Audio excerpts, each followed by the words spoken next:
안녕하셨어요, 디빌레라 여러분. 지난 시간에 제가 그 곁가지가 길어져가지고 얘기가 길어졌는데 이런 얘기들이 또 그럴 수밖에 없네요. 진행을 해보니까 제가 원고 없이 이 옛날 생각을 해가지고 여러분들한테 얘기를 이제 풀어나가다 보니까 저도 그때그때 떠오르는 게 또 있어요. 그래서 그런 건 감안하셔서 여러분들이 이해하시면서 보셔야 될 것 같습니다. 오늘도 제가 이제 방송을 시작하려고 해보니까 지난 시간에 제가 그 좀 설명이 미흡했던 부분이 있는 것 같아서 그걸 또 설명을 하고 넘어가야 되겠어요. 지난 시간에 제가 그 무당의 그 이제 갈래라고 그래야 되나? 그 갈래를 설명을 하다가 조금 미흡했던 것 같아요. 다시 한번 설명을 해드릴게요. 이게 굉장히 기본적이면서도 중요한 거기 때문에 여러분들이 좀 그걸 이해하시고 들으세요. 그 일단 무당은 제가 얘기했죠. 무속대학이라고. 거기서 이제 음, 무당의 큰 갈래로 봤을 적에는 강신무와 세습무로 나눠진다 그랬죠. 이 강신무는 말 그대로 이제 신이 내려서 또 영매 역할을 하는 그런, 그런데 사실은 이제 이게 말을 해놓고 보니까 조금 애매하긴 한데 이게 강신무다 세습무다 이걸 구분을 해도 그 또 신을 그 이제 상대하는 영매로서의 역할은 똑같은 거니까 조금 뭐 이게 구분 짓기는 좀 애매하죠. 그러나 어쨌든 크게 봐서 강신무는 어느 날 신이 와서 신을 받고 이제 신굿을 하고 이래서 어, 무속업을 하게 되는 그런 제자들을 강신무라고 하고, 세습무는 집안 대대로 그 물려받아서 하는 걸 이제 세습무라고 그래요. 이걸 뭐 이거 요즘에는 제가 이제 거의 못 봤어요. 옛날에는 몇 번 본 것 같은데 이게 이제 집안 대대로 뭐 할머니가 무당을 하면 그 다음에 어머니가 하고 또 딸이 받아서 하고 이렇게 되는 건데 이게 조금 좀 애매하죠. 왜냐하면은 세습문은 이제 어려서부터 이 딸이 뭐 할머니하고 어머니 하는 거를 이제 봐오면서 자라다 보니까 자기도 모르게 이제 이게 젖어 들어가는 거죠. 그건 이해가 가요. 그런데 사실은 엄격히 말하면 이게 강신무처럼 어떻게 뭐 내림굿을 하고 신을 받는 건 아니거든요. 그냥 하나의 무속업이 되는 거지 그거는. 그런데 제가 지켜본 결과로는 세습무가 그렇게 쭉 해오다 보면은 이게 젖어 들어가면서 결국은 강신무처럼 그렇게 귀결돼요. 이게 그러니까 어떤 그 습에 젖어서 거기다가 이제 어느 날 또 그 집도 조상이 있을 테니까 이 무속이라는 게 결국은 뭐 결국은 조상신을 모시는 게 무속업 아닙니까? 그러다 보면은 이게 이제 그 세습무라고 해도 강신무처럼 이렇게 변해가죠. 그건 뭐 저는 당연한 거라고 봅니다. 그러니까 여러분들도 이제 그 점을 이해하세요. 요즘은 세습무 이런 자체가 거의 없다고 봅니다. 왜냐하면 사람들이 그 무속업을 좀 천하게 보기 때문에 인식이 그렇잖아요. 그러다 보니까 당신이 무당업을 하는데 무당을 하는데 딸한테 물려주고 싶지는 않은 거예요. 옛날하고는 이게 달라요. 받아들이는 게. 요즘도 사실은 좀 우리가 생각해 볼 문제가 많죠. 자, 우선 그렇게 되고 이제 무당이 이렇게 큰 갈래로 두 갈래로 나눠진다고 보면은 어, 이제 세습무와 강신무를 몽뚱거려서 거기서 또 어떻게 되냐면은 선거리 무당이 있고 안진거리 무당이 있고 그다음에 뭐 이런 뭐 또 신줄, 돛줄 뭐 이런 식으로 나눠진다고요. 근데 이게 제가 왜 재차 강조하냐면은 제가 겪어본 바로는 이 세부적으로 이렇게 자기 전공 과목, 그렇죠? 전공 과목이라고 표현해도 돼요. 그런데 이런 것이 음, 그동안은 좀 무시되어 왔던 것 같아요. 그냥 뭉뚱거려서 무당이면 무당인데 그게 아니에요. 이 과가 분명히 구분이 있어야 돼요.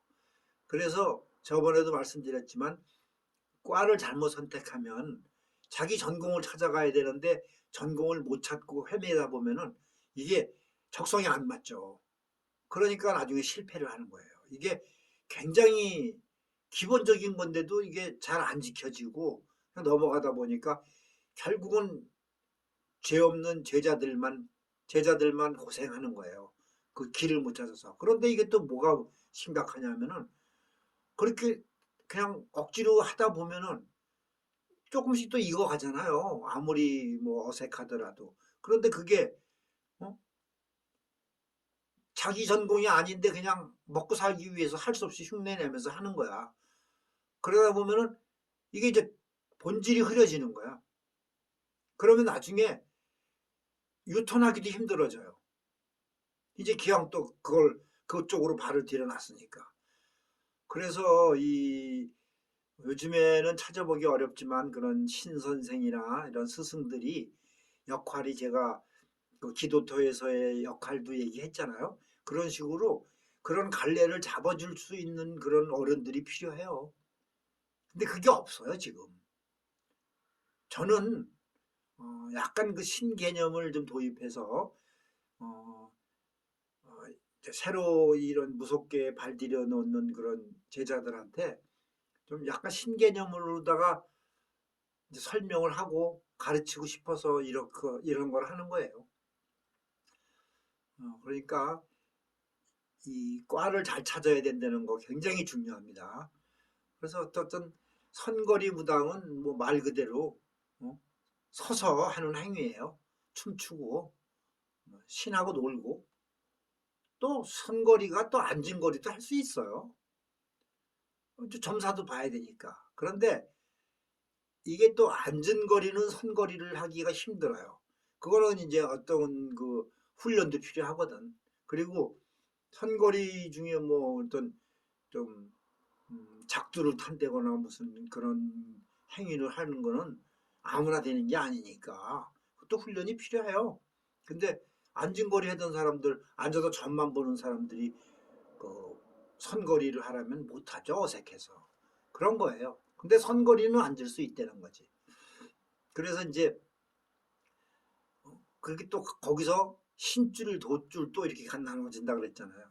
그래서 신줄은 말 그대로 영매로서 신을 상대해서 귀신을 상대하는 거죠. 정확히 말하면 신이라기보다는 그런 것도 지금 설명이 부족한데 사실 이 신이라는 것이 어떤 신이냐 이것도 굉장히 혼란스러워요.